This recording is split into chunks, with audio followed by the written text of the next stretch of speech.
you feel, the doubt that tightens your chest, the exhaustion that drags at your limbs, is not a weakness of circumstance, but a weakness of habit.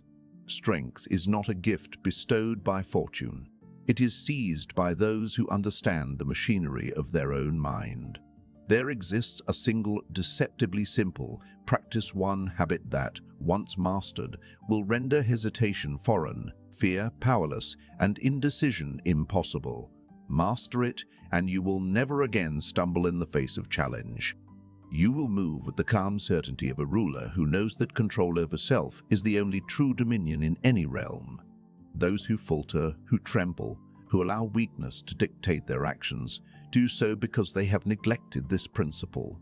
Today, I will reveal not merely a method, but a strategy of life, a disciplined path that transforms frailty into enduring strength. Power through discipline is the foundation upon which all genuine strength is built. Yet it is a truth that many fail to recognize because they are seduced by illusions of talent, luck, or circumstance.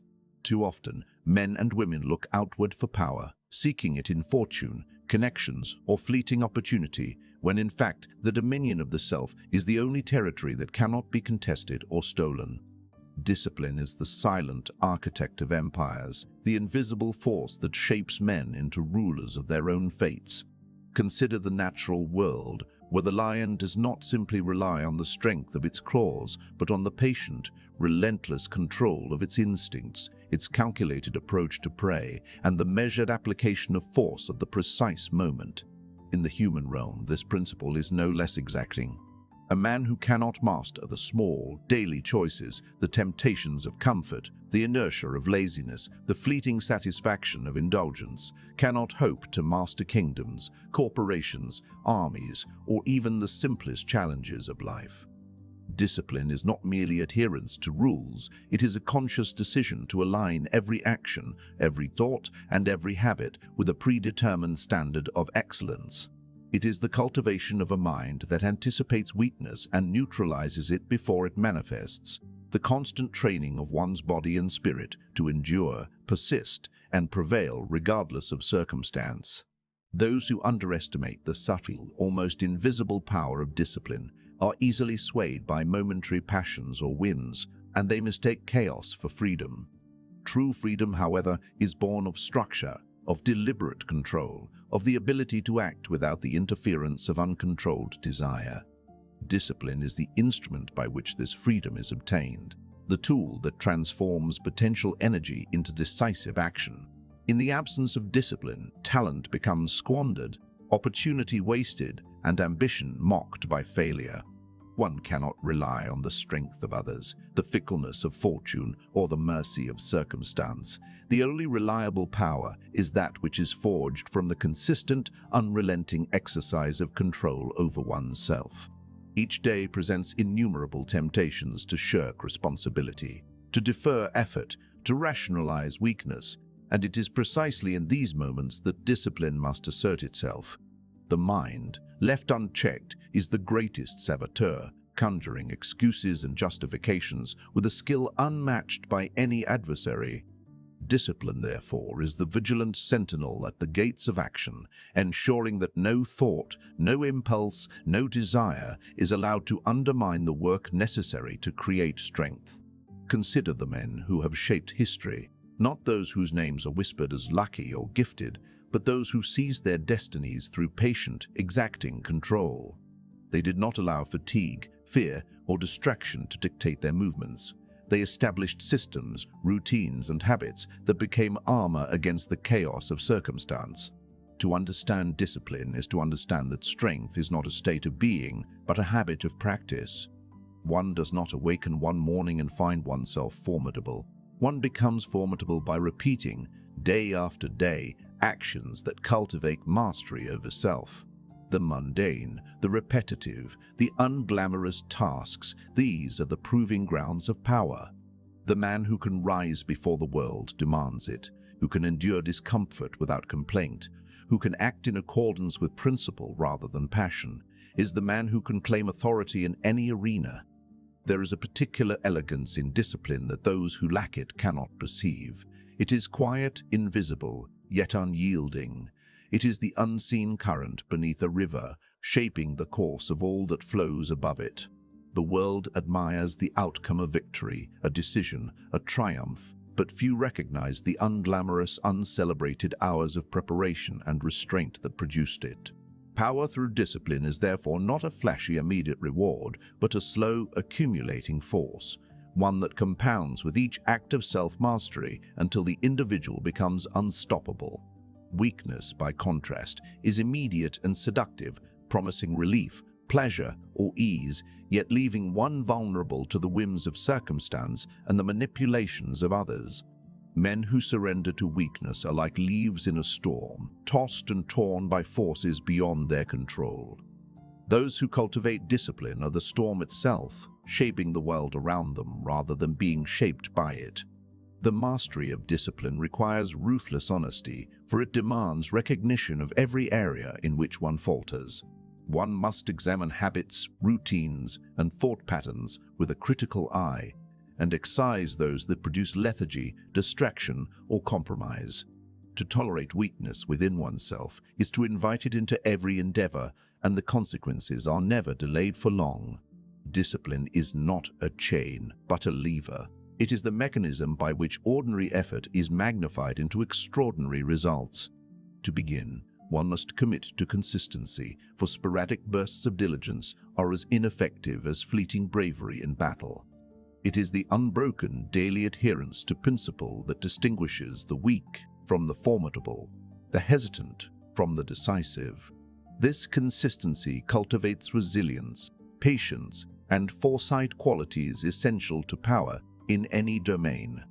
Those who fail to respect discipline mistake it for rigidity, yet in truth it is the source of flexibility, for the disciplined mind can navigate complexity with clarity and adapt without compromise.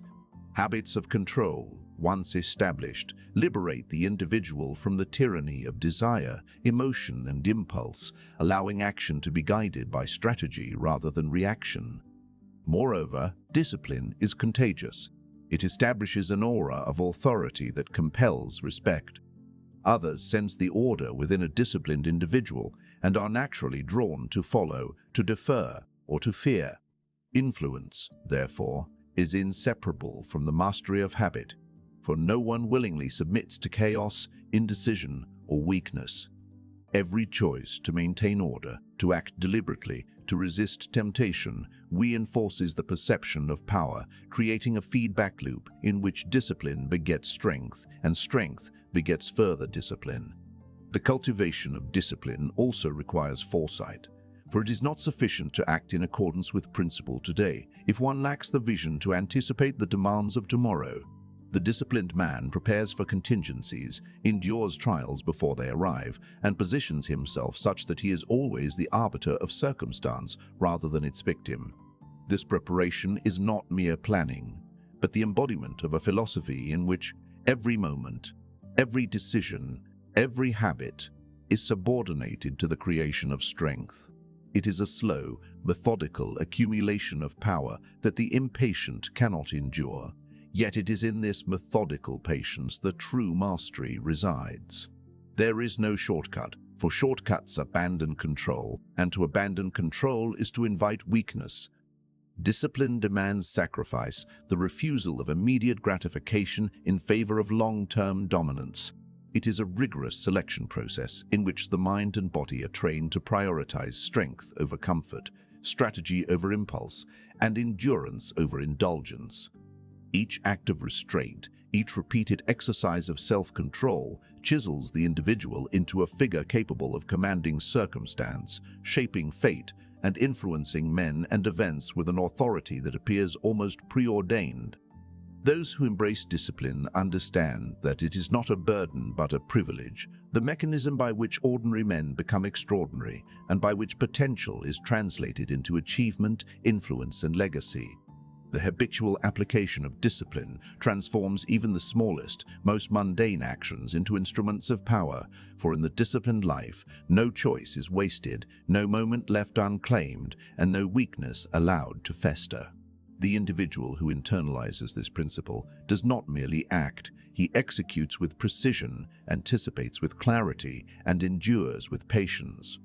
Discipline becomes second nature, the invisible current that directs every movement, thought, and decision, until the individual embodies strength itself, unassailable by circumstance, temptation, or hesitation.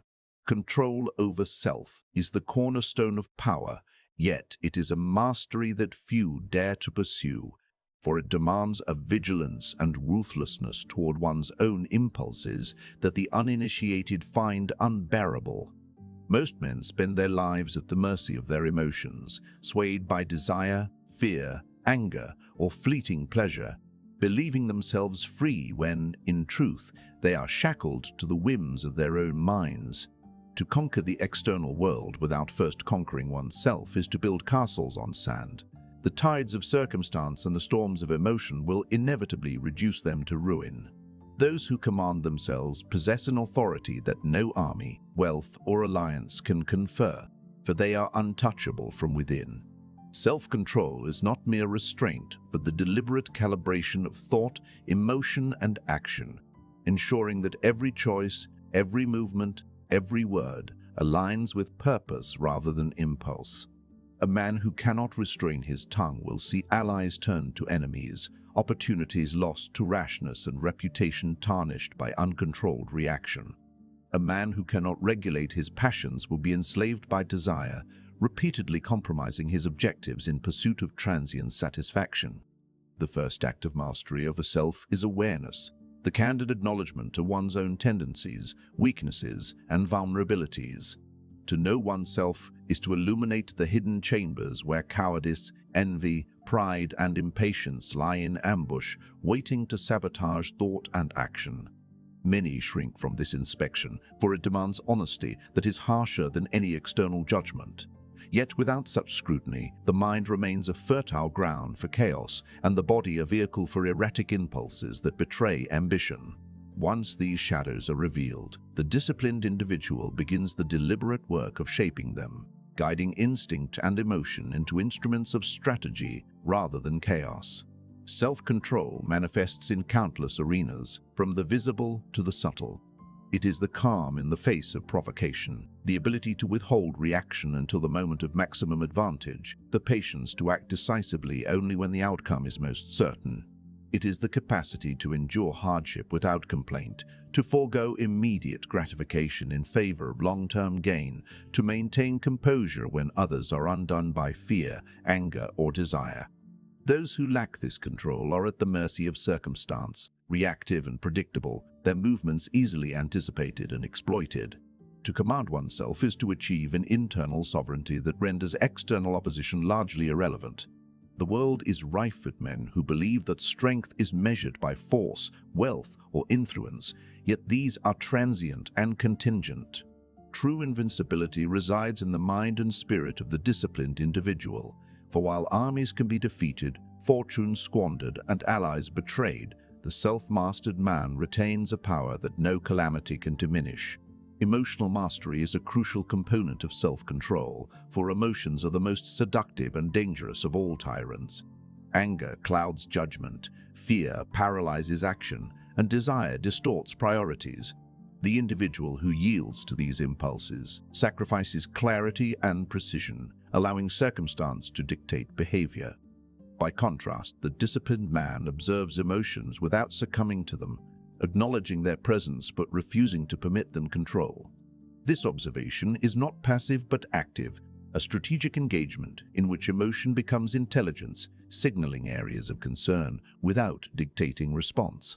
Desire, when controlled, is transformed from a master into a tool, driving ambition with focus and intensity rather than distraction and indulgence. Equally, fear, rather than provoking paralysis, becomes a guide for caution, prompting preparation and foresight. Mastery over self requires the cultivation of habits that reinforce restraint and intentionality. These habits may seem minor in isolation: waking early, maintaining physical health, practicing reflection, but cumulatively, they shape the architecture of the individual's character. Each act of self-discipline reinforces the capacity to act deliberately, making the mind resilient against impulse and the body capable of sustaining the demands of action. Such habits, once internalized, produce a form of power that is at once invisible and undeniable.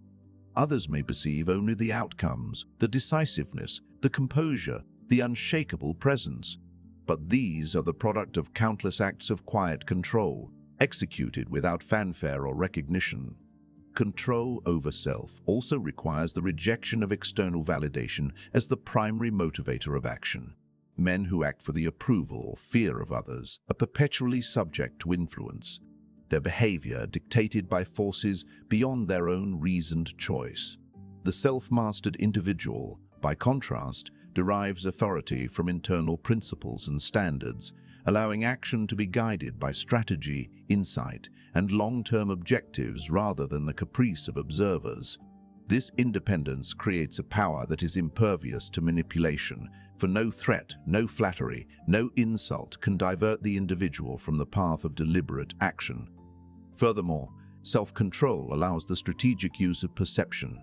One who governs his impulses can project confidence, calm, and authority, shaping the judgments of others while preserving the flexibility to act according to intention. Those who are governed by emotion, however, are transparent, their instability betraying weakness to allies and adversaries alike.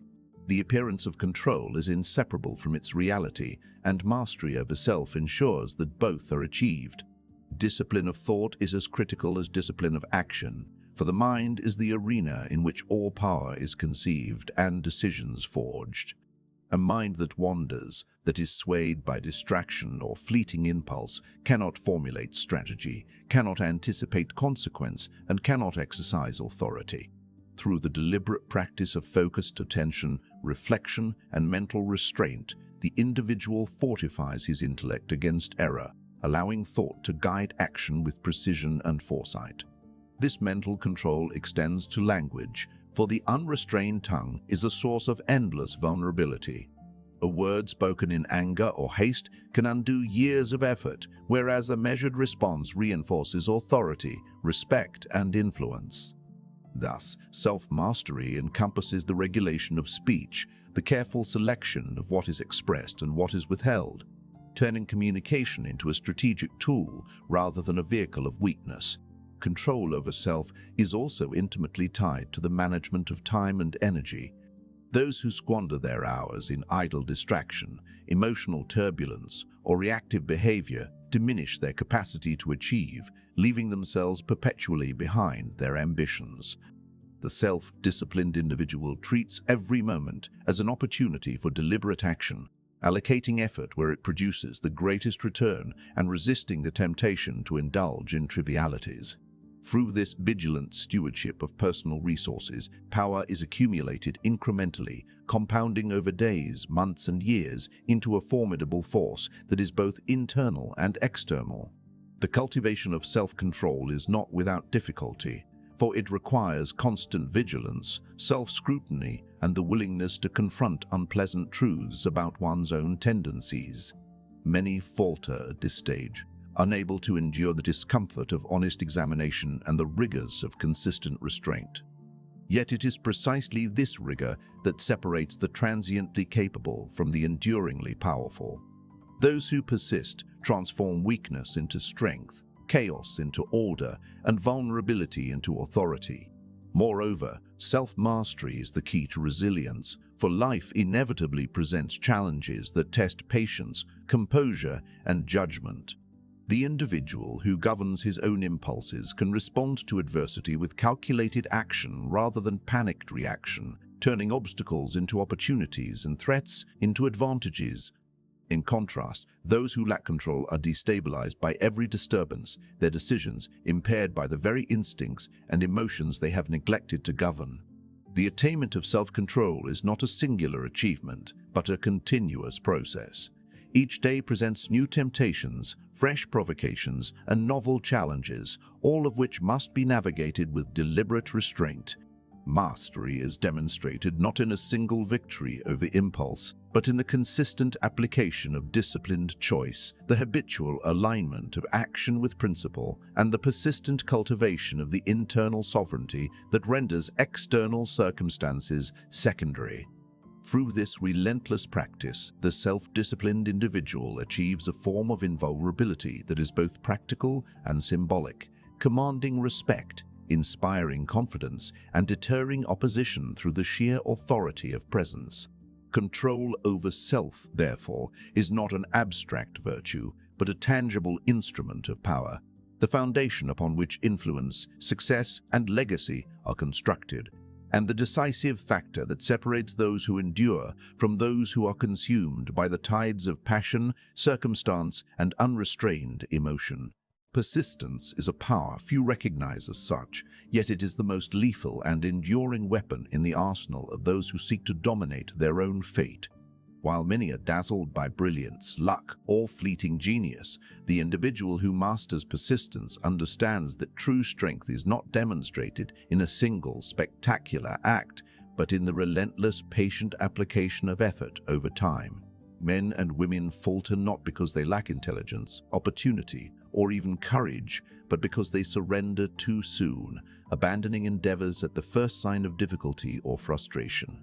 Fortune may smile upon the bold, but it is persistence that compels fortune to bend to one's will, that enforces opportunity through unyielding presence and action. Persistence is not mere stubbornness, nor is it blind repetition. It is strategy incarnate, the calculated endurance of pressure, adversity, and resistance until the circumstances are forced to yield.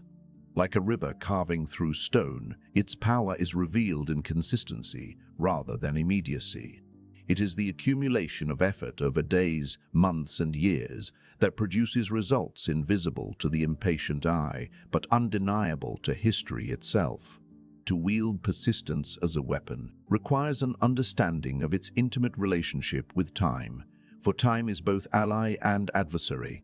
Those who act once, twice, or even thrice, and then retreat, surrender the advantage that the steady and unwavering exploit. In contrast, the persistent individual converts the passage of time into leverage, turning endurance into dominance and adversity into opportunity. Every obstacle encountered is not a signal to abandon the path, but an invitation to refine approach, strengthen resolve, and demonstrate superiority over circumstance. In the realm of power, men are often defeated not by enemies who are stronger, but by enemies who are more patient, more consistent, more relentless in pursuit of their goals. To persist is to assert authority over chance, to declare that the forces of difficulty, resistance, and misfortune are insufficient to divert one from purpose. It is an act of defiance against both circumstance and the natural inclination toward ease, pleasure, or avoidance, and in that defiance lies the essence of mastery. Persistence also demands a mastery of self-deception, for the mind is quick to rationalize retreat, to manufacture excuses, and to exaggerate the weight of adversity. The individual who wields persistence as a weapon must recognize these impulses for what they are, illusions designed to preserve comfort at the expense of power.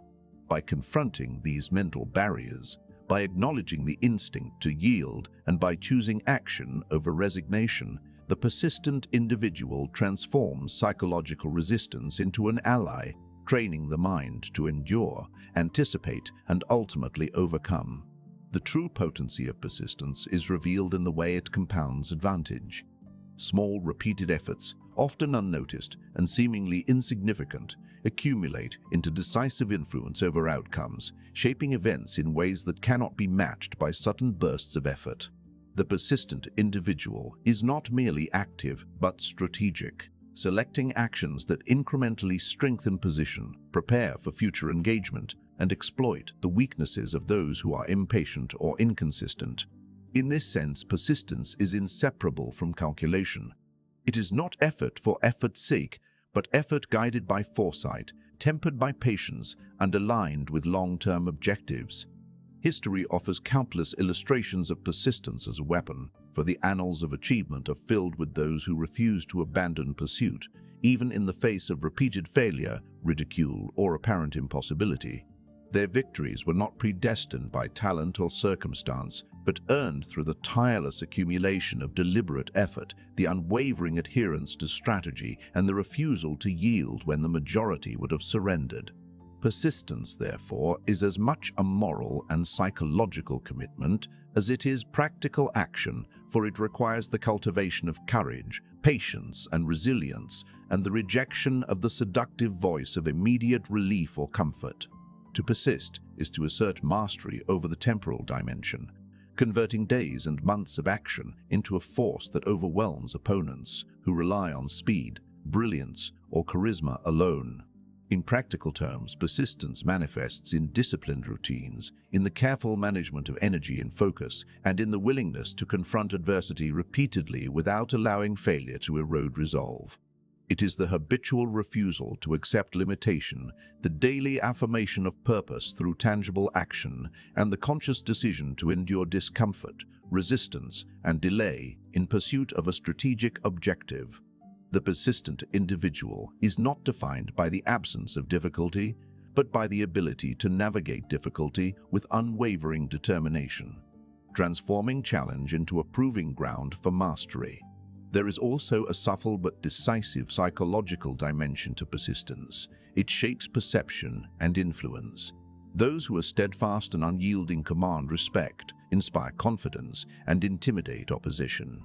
The observer perceives not merely action, but the inevitability of success. For when one persists without wavering, it appears as though circumstances themselves are compelled to submit. Persistence, therefore, is both a weapon and a signal, broadcasting strength that is tangible even before results are fully realized. Moreover, the disciplined application of persistence allows one to convert failure into advantage. Every setback becomes a lesson, every rejection an opportunity to refine strategy, and every difficulty a test of resilience.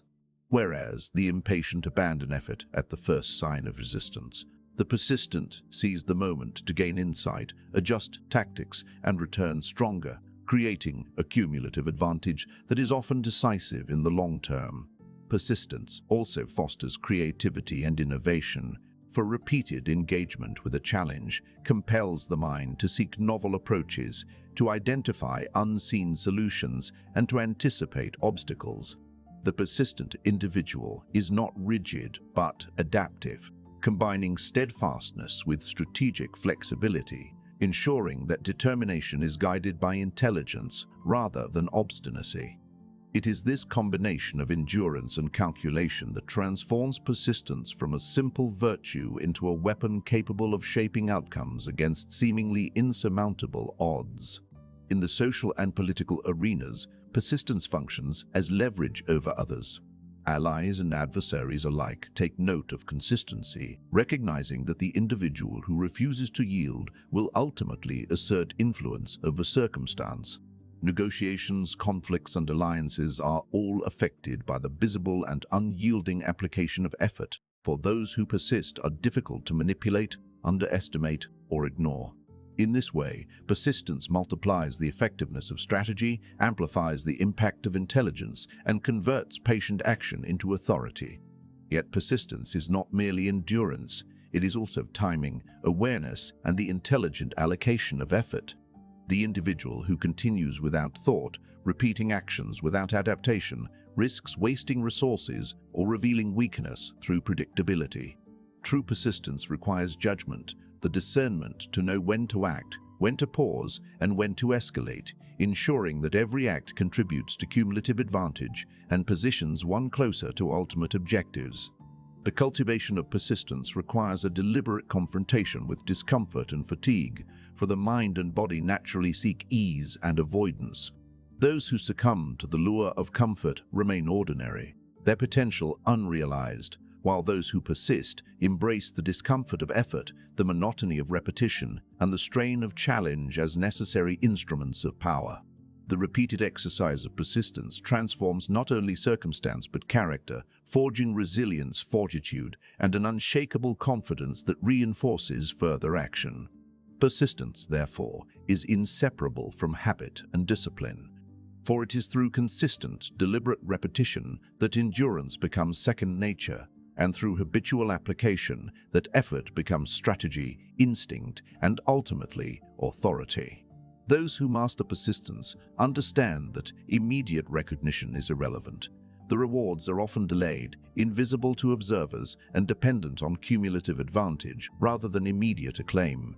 Yet it is precisely this delay that magnifies the effect, as the persistent accumulates strength and influence silently until the moment arrives when results are unavoidable and opposition is overwhelmed by the inevitability of action.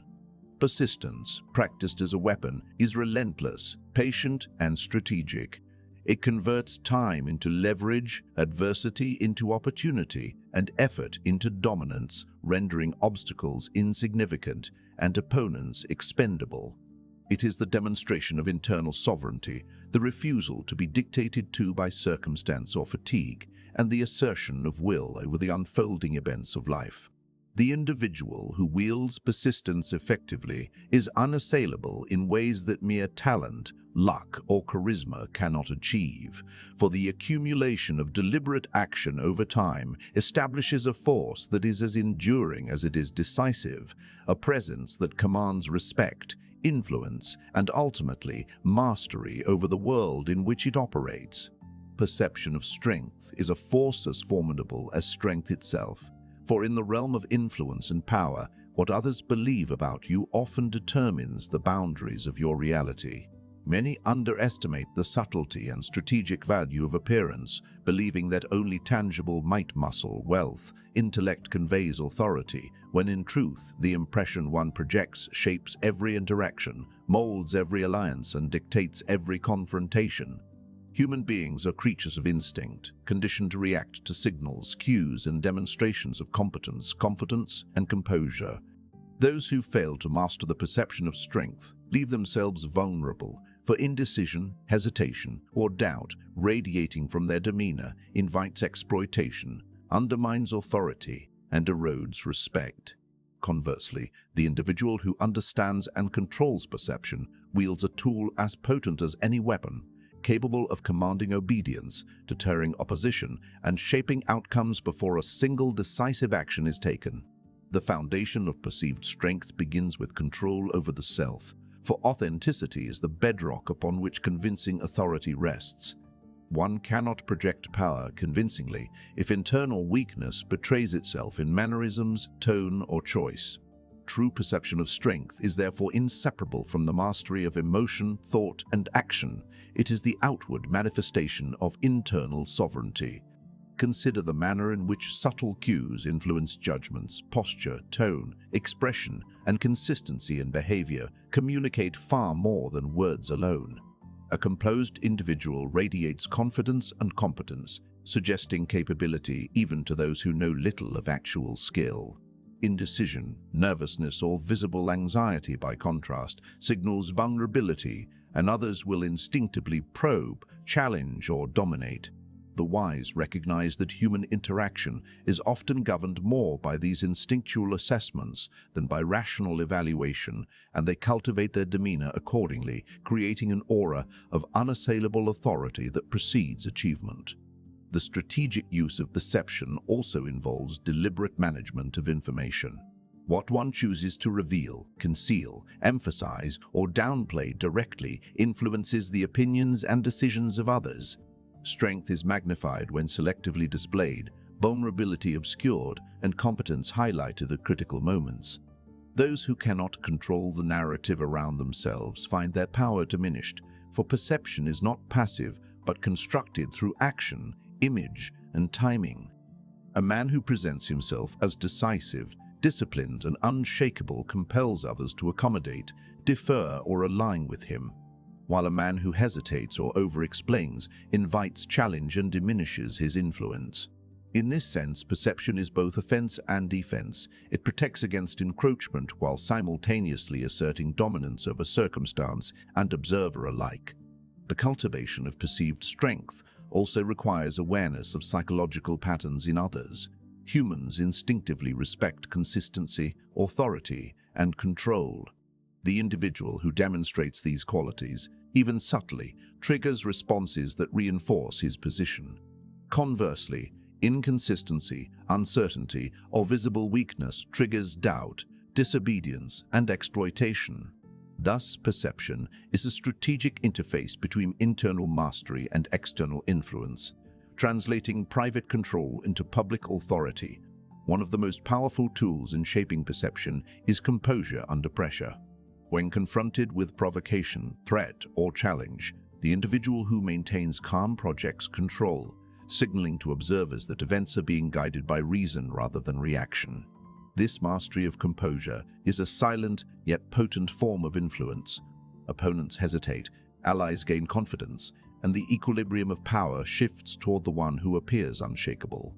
Importantly, perception of strength does not demand falsehood or deception in totality. Rather, it requires selective emphasis, disciplined presentation, and strategic amplification of existing competence. Authentic mastery, once internalized, naturally manifests outwardly, and perception then becomes a multiplier of real capability.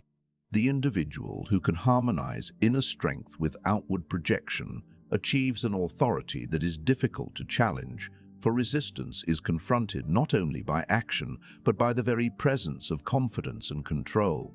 In practice, cultivating perception of strength involves meticulous attention to both macro and micro elements. Macro-level strategies include reputation management, consistent demonstration of expertise, and the careful orchestration of public acts that signal competence and dominance. Micro-level strategies involve the subtleties of posture, tone, facial expression, pacing of speech, and measured responses that reinforce the impression of control and calculation. Both levels operate in tandem, creating an integrated signal of power that shapes the behavior of others before decisions or confrontations even occur. The strategic deployment of perception also requires patience and timing. Strength is most compelling when revealed at calculated moments, when it achieves maximum effect, and when it confronts opposition with inevitability rather than desperation.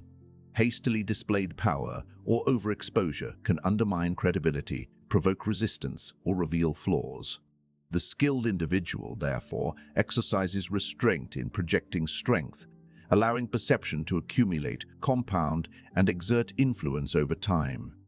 Another aspect of perceived strength is its ability to preempt conflict. When others believe a person is formidable, they are more likely to yield, cooperate, or avoid unnecessary challenge. Perception, in this sense, functions as a deterrent, shaping behavior without physical confrontation and minimizing the cost of asserting authority. It is a demonstration of strategic dominance, influencing outcomes through psychology rather than force. Moreover, perception of strength is deeply intertwined with the cultivation of respect. Authority is granted voluntarily by those who recognize competence, composure, and decisiveness, and it can be withdrawn just as easily if signs of weakness emerge. The individual who carefully curates perception ensures that respect is continuously reinforced, that hesitation is minimized, and that influence remains unassailable. The interplay of perception and reality is also critical. While perception can amplify weakness or conceal vulnerability temporarily, it becomes truly potent when grounded in genuine capability. A facade of strength without substance is fragile and collapses under scrutiny. Yet when reinforced by actual mastery, perception becomes a force multiplier, extending the reach of power far beyond immediate abilities. Leaders, strategists, and those who shape events understand this principle implicitly, for they recognize that the projection of authority often achieves what force alone cannot. A decisive presence, calm in adversity, unwavering in intent, conveys certainty to allies and intimidation to rivals. It sets the terms of engagement, establishes boundaries, and signals the inevitability of outcomes in a manner that is as effective as physical domination. Furthermore, perception of strength is not static. It requires continuous maintenance, refinement, and adaptation. Circumstances change, opponents adapt, and human judgment is fickle. The individual who neglects the ongoing cultivation of perception risks erosion of influence, misjudgment by others, and eventual vulnerability. Vigilance, therefore, is a necessary companion to mastery, ensuring that the aura of strength remains compelling and consistent. This cultivation of perception also intersects with the strategic use of silence and restraint. Speaking only when necessary, revealing only what strengthens credibility, and withholding reaction to provocation can amplify the impression of control. Inaction, carefully chosen, can be as influential as decisive action, for it conveys confidence, patience, and the ability to shape events according to will rather than necessity. The manipulation of perception is further enhanced by an understanding of human psychology. People are often more influenced by what they believe about a person than by what is demonstrably true. By managing impressions, emphasizing competence, and signaling control, the self-mastered individual guides the expectations, reactions, and behavior of others in ways that reinforce power, limit opposition, and shape outcomes in accordance with strategic objectives. Perception of strength, therefore, is not an illusion, but a strategic amplification of reality. It converts competence into authority, composure into influence, and restraint into inevitability. Those who recognize and wield this principle understand that power is often won before action is taken, that victory begins in the mind of the observer, and that the subtle orchestration of appearance can achieve results unattainable by force alone. It is both shield and sword, deterrent and catalyst, a means of asserting dominance without overt conflict, and a mechanism through which the individual extends the influence of mastery far beyond the tangible limits of skill, wealth, or brute force. If this insight sharpened your mind and made you see strength differently, show it by striking that like button. It is a small act that signals your commitment to mastery. Share your thoughts in the comments below. Let the world know what you are willing to control, conquer, and persist through. And subscribe, for those who choose to follow are the ones who will never stumble in weakness again.